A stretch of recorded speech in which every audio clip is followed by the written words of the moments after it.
Hi guys, कैसे हैं आप सब लोग। तो चलिए स्टार्ट करते हैं क्लास 10th मैथमेटिक्स का चैप्टर नंबर 4 क्वाड्रेटिक इक्वेशंस।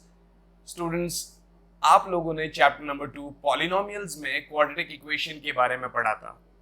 अब वहां पे डिग्री के बारे में पढ़ा था हमने, और हमने देखा था कि कोई भी एक्सप्रेशन या इक्वेशन में वेरिएबल का जो हाईएस्ट पावर होता है वो उसकी डिग्री होती है, और उसके बिहाफ पे हमारे पास अलग अलग इक्वेशंस थे। हमने वहाँ लीनियर इक्वेशंस पढ़ा, हमने वहाँ क्वाड्रेटिक इक्वेशंस पढ़े थे, हमने वहाँ क्यूबिक इक्वेशंस पढ़े थे, बाई क्वाड्रेटिक इक्वेशंस पढ़े थे।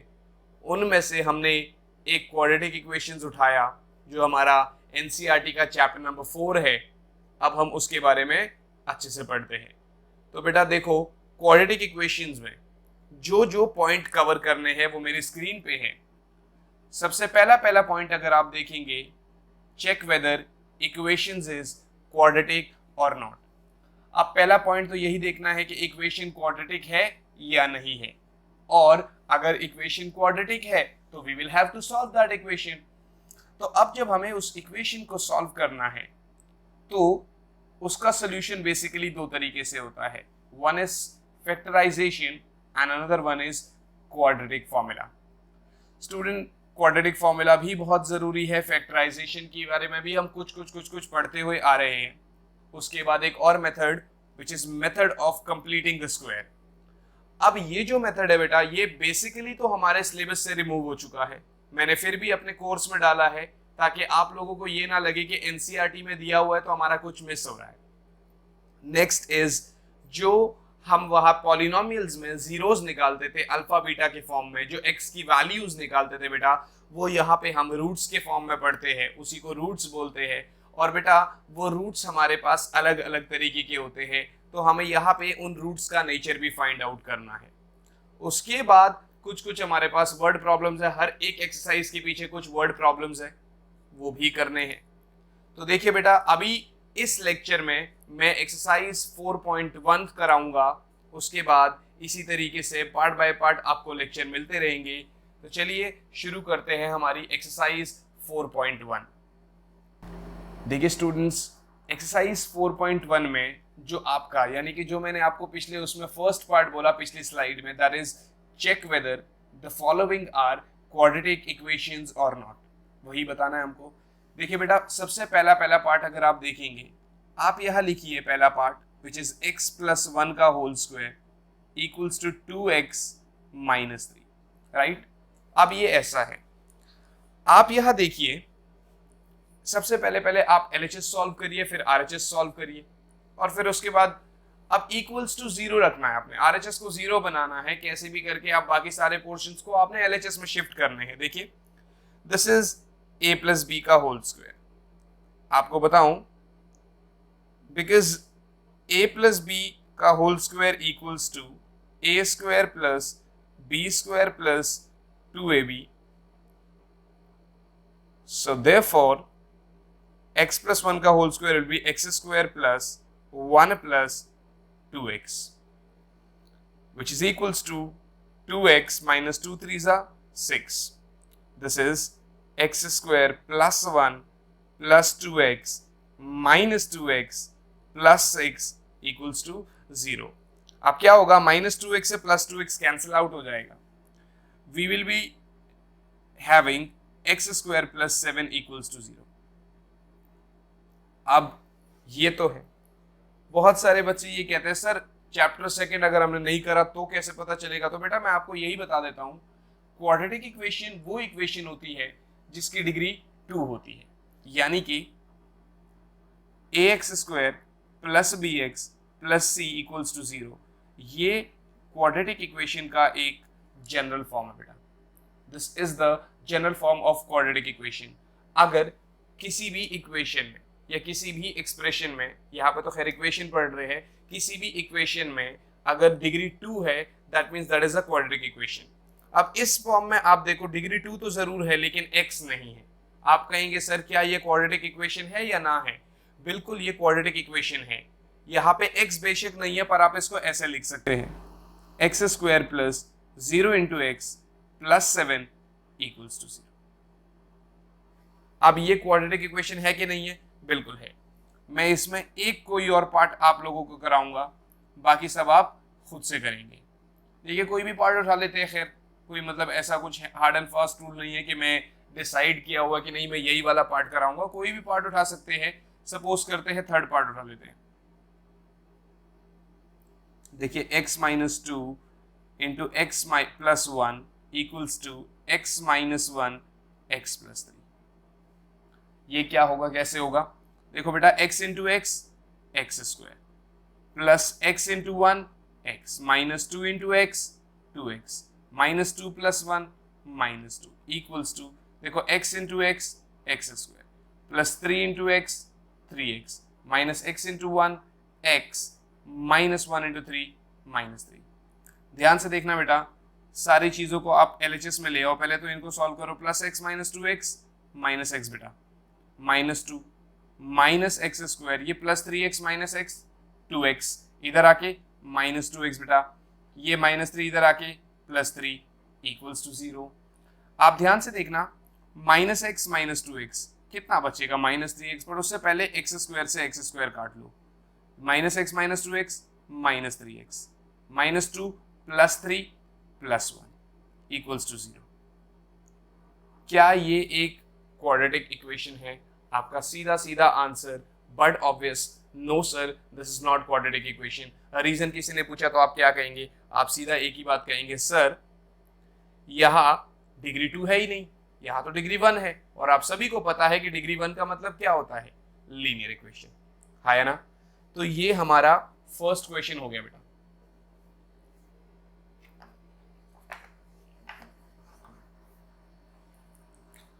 अब देखिए बेटा, सेकंड क्वेश्चन आपके सामने है।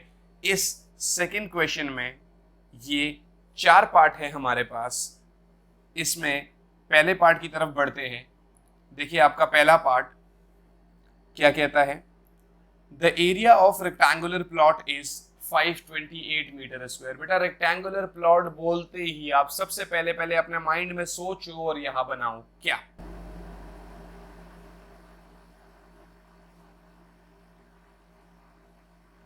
ये एक रेक्टेंगल हो गया। अब वो क्या कह रहा है? The length of the plot is one more than twice its breadth. Plot का लेंथ इसके ब्रेड्थ के दुगने से एक ज्यादा है। हमें नहीं पता लेंथ क्या है, ब्रेड्थ क्या है, तो एक काम करते हैं, यहां लिखते हैं सॉल्यूशन में, let the breadth of a plot b x metre. तो लेंथ कितना हो जाएगा? बड़ी सिंपल सी बात है, उसने कहा according to question one more than twice its breadth. पहले तो ट्वाइस इट्स ब्रेड्थ लो, उसको प्लस वन कर दो, इतना मीटर आपका लेंथ आ गया। अकॉर्डिंग टू क्वेश्चन आते हैं, अकॉर्डिंग टू क्वेश्चन में वो कहता है कि एरिया जो है वो लेंथ इंटू ब्रेड्थ होता है कायदे से। तो यहाँ पे एरिया इज 528, लेंथ कितना है बेटा? 2x प्लस वन, ब्रेड्थ कितना है? x is equals to 528। ध्यान से देखना, this is x into two x. चलो इसको एक बार इधर लिख लेते हैं। बहुत सारे बच्चे सोचते हैं सर आपने वहां सॉल्व कर दिया, खुद से इधर ले आए। पहले ऐसे ही कर लेते हैं। LHS RHS सामने सामने लिखे हुए हैं, मतलब आप उसको ऐसा भी कर सकते हो कि LHS RHS की जगह लिख दिया पूरा पूरा, और RHS को LHS की जगह लिख दिया पूरा पूरा। ऐसा नहीं कि कोई एक term. So x into two x 2x square plus x into one x equals to 528 बेटा। Now 2x square plus x minus 528 equals to 0। बेटा यहां पे जो ये आपने लिखा, अब बहुत सारे बच्चे कहेंगे सर लेंथ और ब्रेड्थ कहाँ है? उसने पूछा ही नहीं। 4.1 में वो आपसे लेंथ ब्रेड्थ पूछ नहीं रहा, वो सिर्फ कह रहा है कि इसको एक क्वाड्रेटिक इक्वेशन के फॉर्म में रिप्रेजेंट करो। हमने रिप्रेजेंट कर दिया। अब ऐसा है, अगर साथ साथ आप नहीं भी लिख रहे हैं तो ये सेम जो PDF है ये मैं आपको नीचे डिस्क्रिप्शन में डाल दूंगा, तो आप वहां से डाउनलोड कर लेना, कोई प्रॉब्लम नहीं है। नेक्स्ट क्वेश्चन की तरफ बढ़ते हैं। देखिए सेकेंड पार्ट क्या बोलता है? The product of two consecutive positive integers is 306. We need to find the integers. अब देखिए, दो consecutive पॉजिटिव इंटीजर्स का जो प्रोडक्ट है दैट इज 306. सो सॉल्यूशन में क्या लिखते हैं? लेट द पॉजिटिव इंटीजर, आप कोई भी हो सकता है ये, let the positive integer be x. तो इसका कंसेक्यूटिव इंटीजर क्या होगा? इसका कंसेक्यूटिव पॉजिटिव इंटीजर क्या होगा? That will be but obvious x plus 1. So according to the question अगर आप देखेंगे, they are saying that product of the two consecutive integers will be equals to 306. x into x, x square beta, plus x one za x will be equals to 306. इसको minus कीजिए इधर, x square plus x minus 306 equals to 0. This is your representation of second equation in quadratic equation. Second part को भी मैंने quadratic equation के form में यहां लिख दिया. थर्ड पार्ट की तरफ बढ़ते हैं.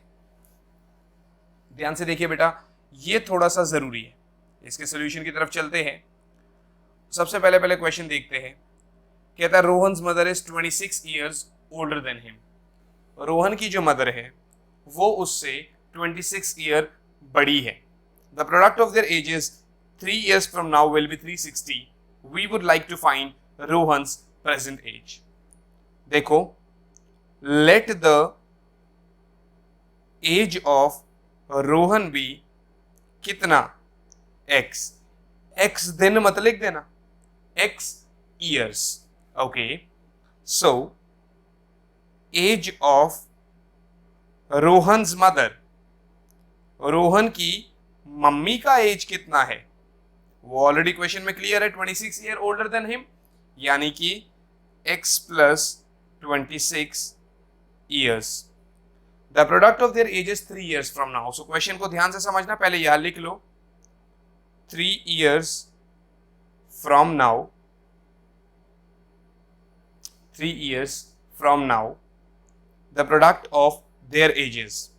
Now according to the question, Rohan का एज कितना होगा? 3 साल x के प्लस हो जाएगा. उसकी मम्मी का एज x plus 26 में भी 3 और प्लस हो जाएगा, और इनका प्रोडक्ट बराबर हो जाएगा 360 के. पहले इसको सॉल्व करेंगे. x plus 3 x plus ये 29 हो जाएगा equals to 360. So you will get x into x plus 29 plus 3 into x plus 29 बराबर 360. Now x into x, x square, x into 29, 29x, 3x 3x, plus 3 into 29 which is 87 equals to 360. ध्यान देना बेटा, x square plus 32x, sorry, plus 32x plus 87 minus 360 equals to 0. ध्यान देना, x square plus 32x, ये आपका 300 में से भी 27 माइनस हो जाएगा तो हो जाएगा 273, या minus 273 equals to 0. So this is my quadratic equation for this question. इस क्वेश्चन के लिए जो मेरा क्वाड्रेटिक इक्वेशन है that is x square plus 32x minus 273 equals to 0. ध्यान देना बेटा, ज्यादा उतावले होने की जरूरत नहीं है. सॉल्यूशन डेफिनेटली कराऊंगा अगली एक्सरसाइज में फैक्टराइजेशन के मेथड से, और उसकी अगली एक्सरसाइज में आपका क्वाड्रेटिक फॉर्मूला के हिसाब से करवाऊंगा. देखिए नेक्स्ट पार्ट की तरफ बढ़ते हैं, which is the last part of this lecture. क्या कहता है? देखो, अ train travels a distance of 480 kilometre at a uniform speed. एक ट्रेन है, this is also an important part. एक ट्रेन है जो 480 किलोमीटर डिस्टेंस कवर करता है एक यूनिफॉर्म स्पीड के साथ. If the speed had been 8 kilometre per hour less, अगर स्पीड जो है 8 किलोमीटर पर आवर कम हो गया, then it would have taken 3 hours more to cover the same distance. इसको सेम डिस्टेंस को कवर करने के लिए 3 घंटे ज्यादा लगेंगे. बड़ी सिंपल सी बात है, अगर स्पीड कम होगा तो डिस्टेंस तो ज्यादा लगेगा ही. We need to find the speed of the train. हमें ट्रेन का स्पीड फाइंड आउट करना है. देखिए बेटा, करते हैं शुरू. कैसे? ट्रेन ट्रेवल्स डिस्टेंस, सबसे पहला पहला आपका कहानी क्या है, सबसे पहला आपका पहला तो ये सोचा करो क्वेश्चन में पूछ क्या रहा है। एक तरफ डिस्टेंस दिया, एक तरफ स्पीड दिया और एक तरफ टाइम दिया, और तीनों के रिलेशन में हमारे पास एक छोटा सा फॉर्मूला है, that is speed is equals to distance upon time. लिखो यहाँ पे, आपको पता है that speed is equals to distance upon time. तो कहीं ना कहीं तीनों चीजों की हमें जरूरत है, इसीलिए ध्यान से देखना, मैं कहूंगा let the speed of a train be x kilometre per hour. एक आवर में ट्रेन कुछ x किलोमीटर चलती है, तो डिस्टेंस कितना कवर करना है उसको, 480 किलोमीटर। यह टाइम कितना लगेगा उसको t1 ले लेते हैं, और आपको पता है स्पीड डिस्टेंस अपॉन टाइम, तो टाइम डिस्टेंस अपॉन स्पीड, यानी कि this will B 480 over x। और ये क्या है, किलोमीटर अपॉन आवर, आवर ऊपर चला जाएगा, so this will be hours. This is 480 by x hours. ये हमारा टाइम आ गया, time 1। Next, they are saying that if the speed had been 8 km per hour less, so now speed of train is कितना, x minus 8 kilometre per our. तो distance कितना है, distance is बेटा 480 kilometre. अब time कितना लगेगा, अब time का तो वही formula, 480 upon x minus 8 hours. पर बेटा क्वेश्चन में अगर आप देखेंगे तो उसने कहा जो बाद वाला टाइम है वो पहले वाले टाइम से 3 घंटे ज्यादा है, और वो वैसे भी होगा। रीजन क्या है उसके होने के पीछे, बड़ी स्पीड कम होगी तो टाइम तो ज्यादा लगेगा ही लगेगा।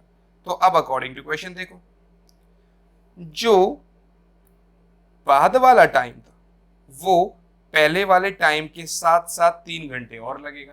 पहले वाले टाइम तो लगेगा ही लगेगा, 3 घंटे और भी लगेंगे। तो इसका मतलब T2 में से अगर मैं T1 माइनस करूं तो वो 3 के बराबर होंगे, हाँ या ना।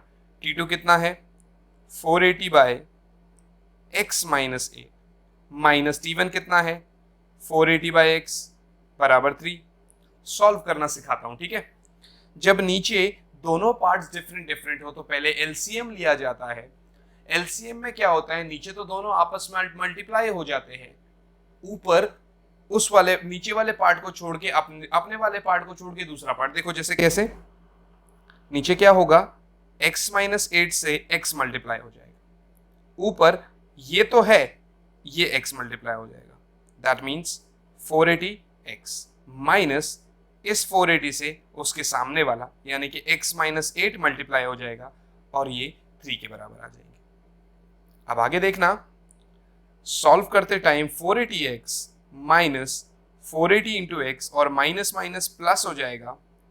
480 इंटू 8 कितना होगा, ये हो जाएगा आपका 8 8 जा 64 यानी कि 640 और 3200, सो 3840।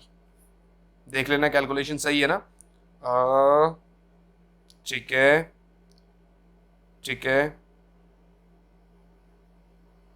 ठीक है।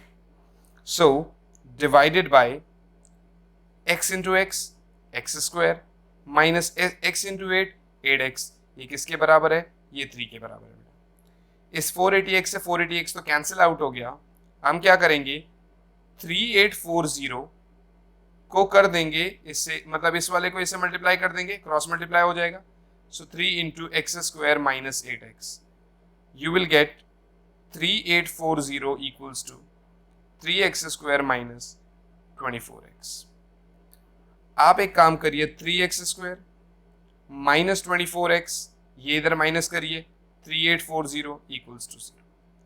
एक और लास्ट स्टेप, 3 कॉमन ले लो, this will be x square minus 3 8 24, 8x minus 1260 equals to 0. So the quadratic equation over here is this one. तो बेटा this is the quadratic equation for this part. और इसी के साथ हमारा एक्सरसाइज 4.1 भी होता है ख़त्म। देखिए बेटा, मैंने 4.1 अभी इस वीडियो लेक्चर में मैं आपको करवा दिया। इसके बाद 4.2 सीधा सीधा देखो, ऐसा नहीं है कि मैं 4.2 शायद पूरा कराऊं, वो डिपेंड करता है अगली वीडियो पे कि मेरा क्या मूड बनता है, उसमें मैं कैसे करवाता हूँ। जैसे ही आपका चैप्टर एनसीईआरटी से ख़त्म हो जाएगा उसके बाद हम एक्स्ट्रा क्वेश्चंस और करेंगे। आप वीडियो देखते रहिए, और ये वाला जो नोट्स का पीडीएफ है ये मैं डिस्क्रिप्शन बॉक्स में नीचे दे दूंगा।